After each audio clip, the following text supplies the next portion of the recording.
about it. We're done with this If conversation. anyone from Voorhees High School is looking for a homecoming date, CB Garrett is available.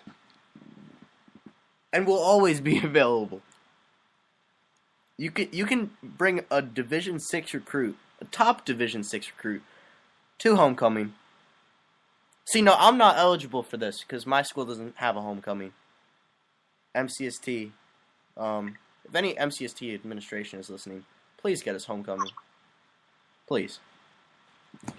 So finally, well, not finally, because I completely disregarded CB segment there. But the snowball effect, which will be taken on by CB Garrett. I wish I had a clever name for it, since he's doing it. But you can take that away, CB. Originally, before this broke earlier this morning, we had the Jim Calhoun call to Monet Davis being a recruiting violation. Gino. But the Oregon sign, which you may have seen on Facebook today, it said, it was a college game day sign. It said, at least we don't have Detroit in Oregon. Well, unfortunately, this person does not know their Oregon geography. There is, in fact, a Detroit, Oregon. And if you want us to read some information about Detroit, Oregon, it is a city in Marion County, Oregon. And at the recent 2010 census, the population was all of 202. So all 202 people. That's impressive. Are quite offended by this sign. That is your snowball effect for tonight. I would imagine Detroit, Oregon is much richer than Detroit, Michigan. Would you not agree? I would agree. There has never been, at least to my knowledge, any malice in the palace in Oregon, in Detroit, Oregon. So I'm thinking, despite the lack of geographical knowledge in the sign, Oregon still wins.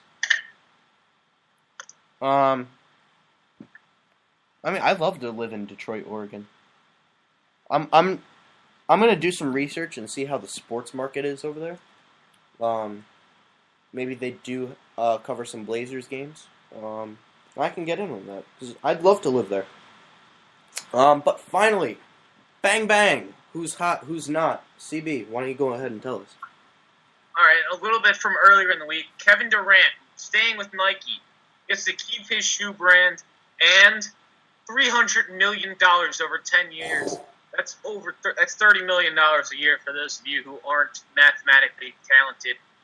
Okay, Mr. Harvey. That's a lot of money. That's more than Kevin Durant's likely going to be making in any of his contract years.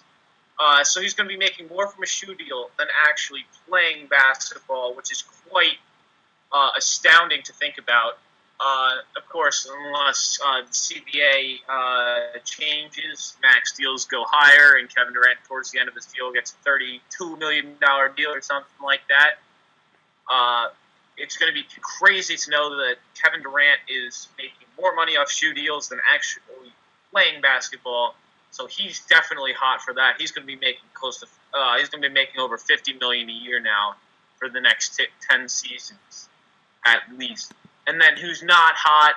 This one was an easy one for me. Well, when you play a football game, it's usually good to get positive yardage.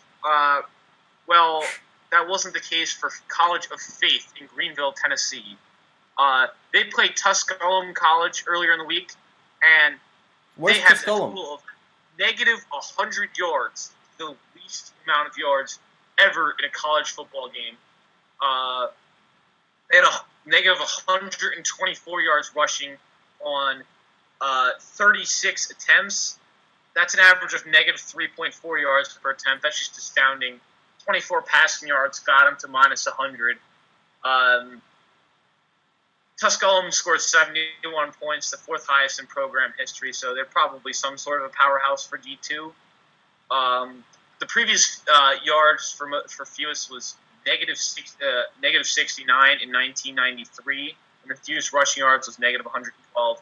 Those records were shattered, but the quarterback went 26 for 33 with 562 yards, 6 touchdowns, and no interceptions. So slight disparity in the numbers there. Where's Tusculum again? Or is that another unknown school? That appears to be unknown. That's ridiculous. Maybe Alabama should have scheduled Tusculum week 1. And Tusculum, Tuscaloosa, same thing, really.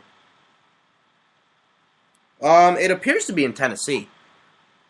A liberal arts. Considering they played another college in Tennessee. It's actually a liberal arts college, Tusculum College of Tennessee. Yeah, very interesting. I'd like to see if they can stop Oregon's offense. Maybe we can see that next week, instead of Oregon scheduling Arkansas State A&M Tech West, which may or may not be a real school. I think I just made that up. But anyway, that's gonna basically do it for us here at Jersey Boys Sports Talk. Shout out to Matt out there. We'll see you next week, buddy. And we will not see CB next week, because again, he'll be at Rutgers, Penn State. So, yeah, no drug test required for next week. CB will not be talking Washington football going over 500. But make sure you check us out, Facebook, Twitter, Jersey Boys Sports Talk. Follow Infinity Sports Network on Spreaker.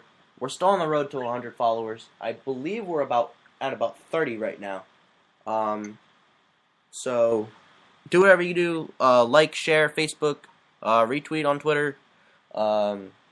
Get us those followers. And remember, we're now regularly on Saturdays at 8 p.m., so for your schedule for Saturdays from 8 to about 10. Yeah. Yeah, do what you got to do, because Jersey Boys Sports Talk has to be your number one priority. The only place, well, not the only place, but your main place for New York, New Jersey sports. And, of course, I'm bringing you the Pittsburgh sports. So go Steelers tomorrow against the Browns and Brian Hoyer. And, yeah, that's going to do it for us. We'll see you next week.